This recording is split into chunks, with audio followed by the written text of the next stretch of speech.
Halo Rebahanis dimanapun kalian berada, gimana kabarnya guys? Kembali lagi bersama saya, Mat.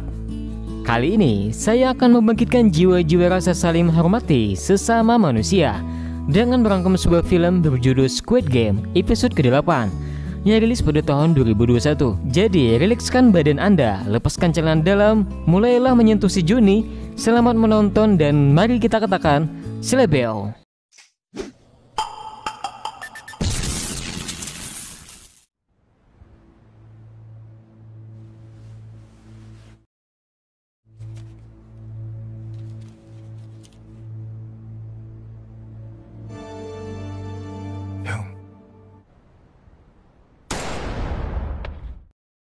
Episode ke-8 kali ini kita diperlihatkan dengan peserta permainan yang berhasil melewati permainan kaca sebelumnya. Di sini terlihat tetesan darah yang entah itu darah siapa, dan Squid Game episode ke-8 pun dimulai. Di awal film kita diperlihatkan Junho yang berhasil tiba di sebuah pulau yang ditujunya pada episode sebelumnya. Junho berencana mengecek sinyal pada ponselnya. Dan benar saja, ada sebuah sinyal, akan tetapi sinyalnya sangat lemah. Kemudian ia berusaha naik ke atas tebing tersebut. Kembali ke peserta permainan. Di sini terlihat Sae-byuk yang kondisinya kurang sehat. Dia juga terlihat begitu lemas. Gi-hun segera mendatangi Sang-woo. Di sini, Gi-hun memarahi Sang-woo karena perbuatannya yang membunuh peserta sebelumnya. Sang-woo beralasan kalau dirinya takut peserta tersebut tak mau melangkah maju seperti Doksu. Gi-hun yang kesal pun membentak Sang-woo dan mengatakan kalau bukan karena peserta tersebut, kita takkan sampai ke garis finish.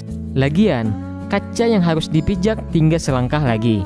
Gi-hun pun juga mengatakan bahwa peserta tersebut membantu mereka memilih beberapa kaca, tapi kok malah mendorongnya. Sang-woo dengan sifat egoisnya mengatakan bahwa dia tak peduli dengan orang lain. Dia hanya ingin keluar ke tempat tersebut dengan membawa uang yang ada di atasnya. Kemudian Sang-woo mengejek Gi-hun yang begitu bodoh. Dan sebab itulah Gi-hun memiliki kehidupan yang sengsara. Gi-hun pun kemudian mengatakan bahwa dirinya memang tak sepintar Sang-woo. Akan tetapi dirinya masih memiliki rasa kemanusiaan terhadap orang lain.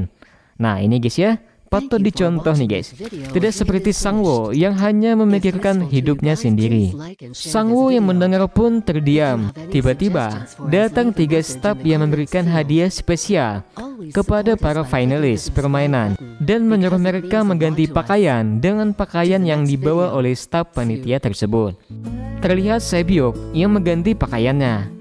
Ternyata sebuah kaca yang menancap di perut Sae-byuk. Kalau diingat-ingat di episode sebelumnya, setelah permainan berakhir, terjadi ledakan kaca dan mungkin itulah kaca tersebut menancap di perutnya Sae-byuk. Sae-byuk dengan rasa kesakitan menarik kaca tersebut dari perutnya. Kemudian dia merobek bajunya dengan harapan dapat menghentikan pendarahan di perutnya. Kembali ke Junho yang masih dalam pengejaran oleh frontman. Di sini Junho masih belum sadar bahwa dirinya sedang dikejar oleh frontman. Frontman yang tiba di sebuah pulau melihat tabung oksigen milik Junho. Junho yang berhasil naik ke atas tebing menemukan sedikit sinyal lebih banyak dari sebelumnya. Dia kemudian menghubungi kepolisian setempat dengan harapan polisi setempat dapat menjemputnya.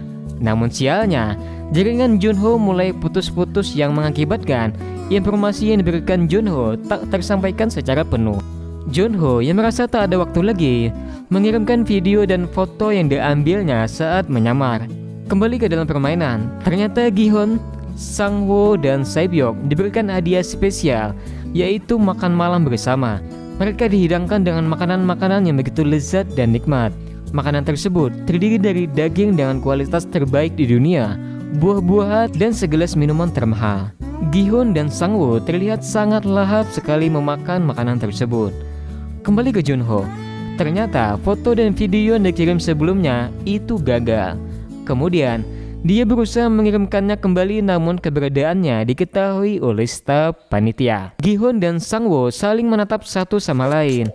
Terlihat mereka saling memiliki dendam satu sama lain. Gi-hun yang melihat Sae-byeok yang hanya memakan dagingnya dengan satu potongan saja. Kembali ke Junho yang tengah berlari menghindari kejaran frontman dan anak buahnya. Sialnya, kini Junho berada di ujung tebing dan tak ada jalan lagi. Junho kini mulai terdesak. Kemudian dia memperingatkan mereka untuk mundur sebab dia sudah menghubungi kepolisian setempat.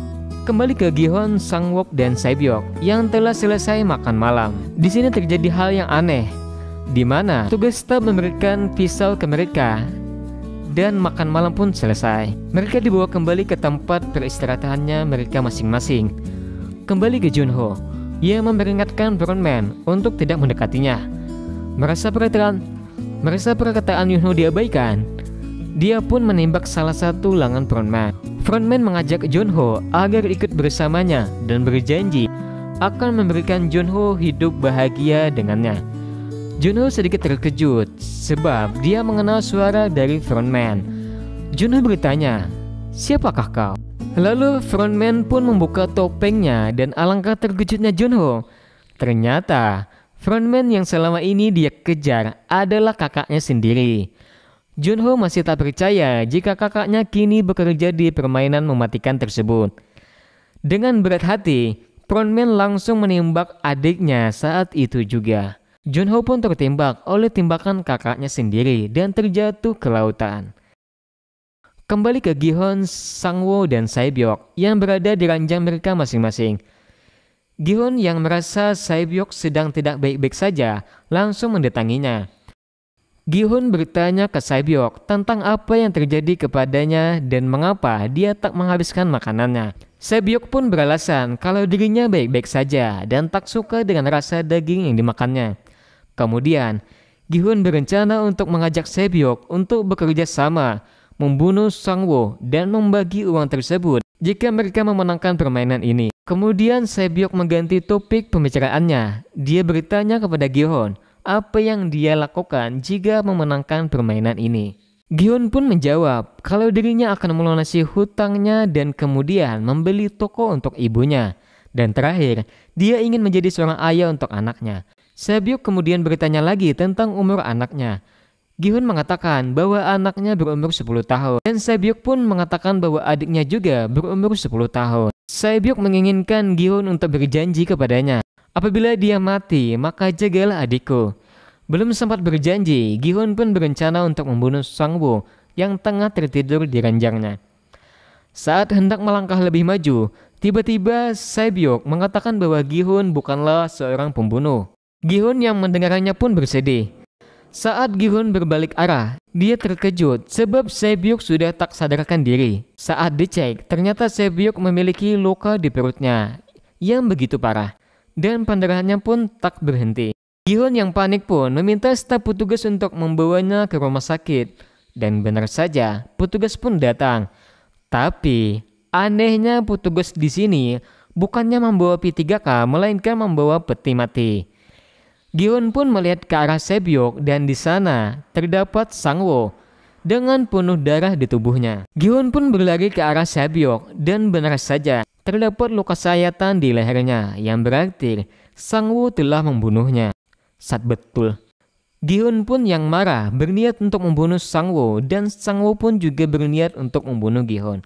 Akan tetapi saat hendak mau menusukkan pisaunya masing-masing, staf petugas melumpuhkan mereka berdua kembali.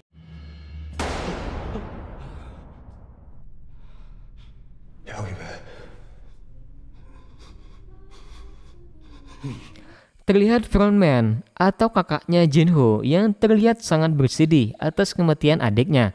Di sini, frontman melihat bayangan Junho berada di depannya dan film pun selesai.